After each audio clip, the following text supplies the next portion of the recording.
निधि अशोक ने मिलकर चली चाल, रमन की प्रोजेक्ट फिर से छीन ले गई।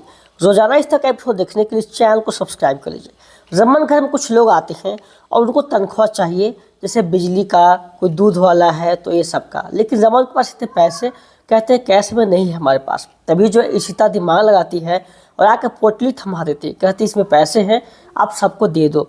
रमन जो है उन सबको एक एक करके सारे पैसे दे देता है। वहीं जो है इशिता खुश रहती है। तभी वहाँ पर आदि आता है, उसे गले से लगा लेता है और कहता है कंग्रेचुलेसन माँ, क्योंकि इशिता ने बहुत बड़ी एक जो है प्रोजेक्ट को हासिल कर लिया है। ऐसे में परिवार के साथ उसकी खुशियाँ मनाने लायक होता है।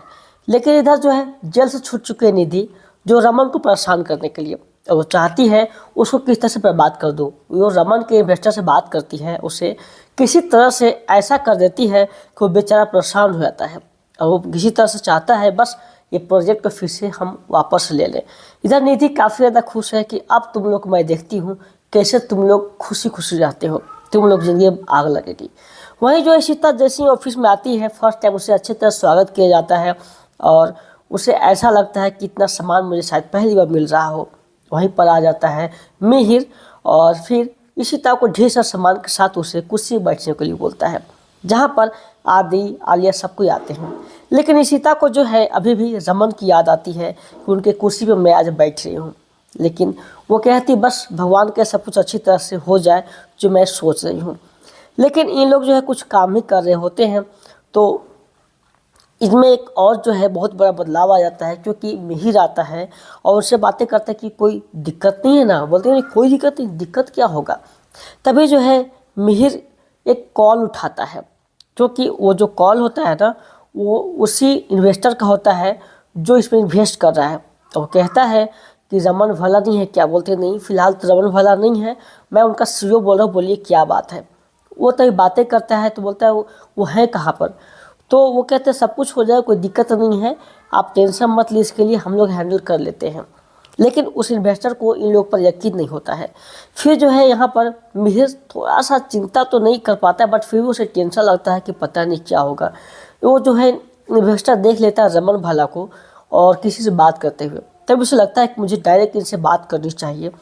और यहाँ पर जो है फिर मिहिर फ़ोन करता है रमन को कि आपके ऑफिस में जो है इन्वेस्टर का फ़ोन आया था, वो इन्वेस्टर चाहते हैं हमसे बात करने के लिए, आप वो बात कर लीजिएगा। वो सोचता ठीक है अच्छा मैं बात कर लूँगा, अभी मैं बिजी हूँ, तुमसे बाद में बात करता हूँ। लेकिन वहाँ पर जो है वो इन्वेस्टर पहुँच जाता है, रमन भला आप यहाँ पे आपकी कंपनी को संभाल रहा है।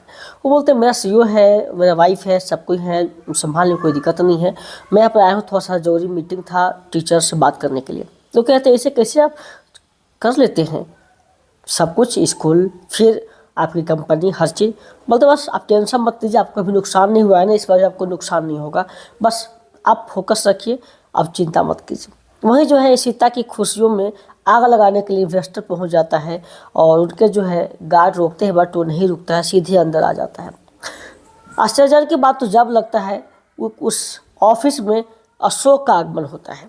इशिता समझ जाती है कि सारी चाल के पीछे जो है अशोक का ही हाथ है। अशोक आते ही कहता है कि जब रमन जो है कंपनी से पीछा हाथ छोड़ सकता है तो ये कंपनी के इन्वेस्टर भी छोड़ सकते हैं। जहाँ पर उसको बहला फुसला के ऐसा कर देता है कि वो इन्वेस्टर गुस्सा करने लगता है कि आप लोग से काम नहीं होने वाला है, आप लोग ऐसे कैसे कर सकते हो। जहाँ पर सीता एक चैलेंज देती है कि आप टेंशन मत लो, आपका काम नहीं होगा तब बोलना। लेकिन इन्वेस्टर जो है उसकी किसी की बात को नहीं सुनता है और सिर्फ अशोक का ही बात करता है। जब ऐसे आपकी लापरवाह कंपनी, तो मुझे कोई जो है इन्वेस्टमेंट लापरवाही नहीं करनी है, मैं इससे बड़े अशोक को दे दूंगा, कोई दिक्कत नहीं होगा। फिर इन्वेस्टर जो है ये कहता है मैं अब आपकी कंपनी से अपना इन्वेस्ट छीन रहा हूँ और आपके एक मेल मिलेगा और आपके घर पे भी चला जाएगा, आप एक बार चेकआउट कर लेना। लेकिन इशिता बोलते ऐसे कैसे आप कर सकते हैं अचानक से। बोलते बस हो गया, बहुत हो गया, जब रमन भला ही नहीं संभाल रहे हैं तो मुझे नुकसान नहीं सहना है, बस आप जो है अपना काम से काम मतलब रखिए, मैं ये कंपनी का इन्वेस्ट नहीं कर सकता और ये अशोक को देने जा रहा हूँ।